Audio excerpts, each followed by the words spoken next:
I apologize to the devout, but I feel compelled to share my tale. I was 15 years old when my heart stopped beating for 6 minutes in 2003. It occurred on a typical day when I was walking home from the bus stop as part of my normal routine. I began to feel sick along the 4 blocks between my front door and the intersection where I got off the bus. It was a startling, unexpected occurrence. I ate a meal of marinara sauce and Bosco sticks, which I had eaten hundreds of times during high school, and felt perfectly great all day. I started to have cold sweats before I could think of other reasons instead. Then my chest began to flutter, with curiosity. My heart entered what I subsequently discovered to be a ventricular fibrillation episode. I lost my breath and passed out. I've been told after the fact what transpired next. A woman in a hatchback almost crushed my skull under her tires when I allegedly sprawled in the road. Rather, she screamed to a stop, attempted to wake me, and when she was unsuccessful, called emergency services.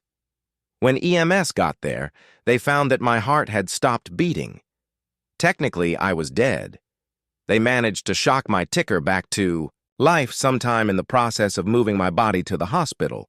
This marked the start of a terrifying, weeks-long trip through the American healthcare system that ultimately resulted in a pacemaker, an ablation, and piles of debt that my family is still facing. However, my heart is okay. I've learned from that day to never give thanks to God for anything. So thank fuck it is. Because during those 6 minutes, while my lifeless body was being transported throughout the city by 2 paramedics who were working non-stop to bring me back to life, my soul left this world to go to the next. I regret learning some aspects about our cosmos throughout my vacation. I might be able to help our species get ready for what happens when we die by sharing my tale. Light was the first thing, pervasive, white, and blinding. It soothed me and gave me a bath. Everything they tell you about it was true. The material of spiritual encounters, beatific and hospitable. I experienced a clear sense of elevation, as if the light were carrying me to the stars. I barely noticed the gates as I went through multiple sets in my dazed state of mind. In retrospect, I don't think they were corporeal in any way, but I remember the sensation of entry, as though they might have stopped me from rising if they had stayed closed. Either way, I found myself in a dimensionless space outside of reality. As long as I was using it, it made logical. Something about the astral plane's nebulous existence defies translation. Thus, I don't think a physical entity can understand it. I therefore left with more impressions than pictures. I wasn't alone myself. When I arrived, I was surrounded by several life forces. Because I was raised as a Christian, I initially thought they were angels. I opened my arms in anticipation of their embrace, the spiritually comparable gesture in my incorporeal form. Rather, I felt like a collared dog, bound by their abilities. I was overcome with fear and embarrassment. These weren't the mystical creatures I had been told were waiting for us. These tyrants confined me. They were heartless and uncaring. Why? My spirit screamed like a whiny child, I thought. The sound of laughter came back, but it was mocking and frigid. Like birds winging in and out of sight, thoughts drifted into my mind. They gave me some terrible life lessons, which I will try my best to share with you now. Only a small portion of the total energy in the universe is contained in our universe and many others that run parallel to it. It's a farm that produces souls, which only emerge under the exact circumstances that exist in our universe. They don't really form on their own, which is why scientists often discuss how unlikely it is that our ideal world would ever exist. They're made. Furthermore, the hands that create them are voracious monsters who have little regard for the creatures they create, not kind gods.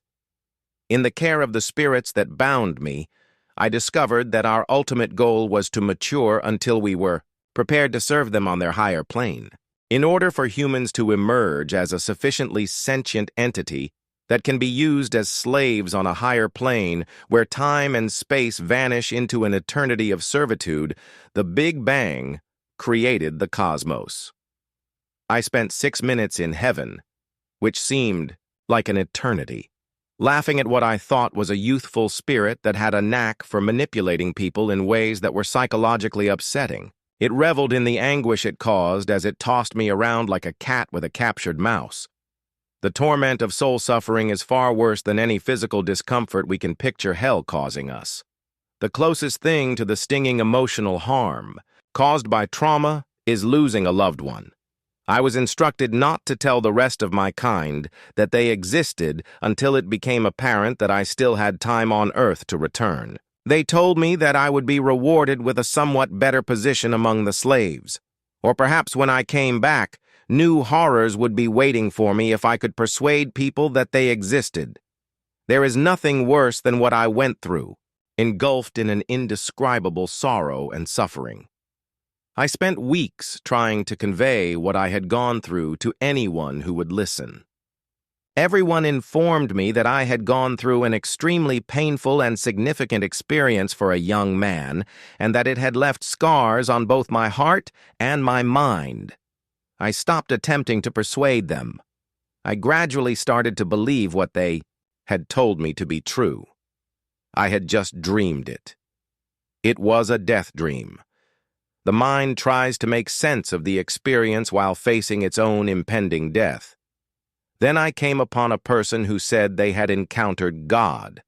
A few years later, the author of a nonfiction book on their experience of being dangerously close to death came to my city. I won't name the author because I don't want to invite a lawsuit, which he would undoubtedly file against me if he found out that I had defamed him. I challenged him about his story after attending a reading.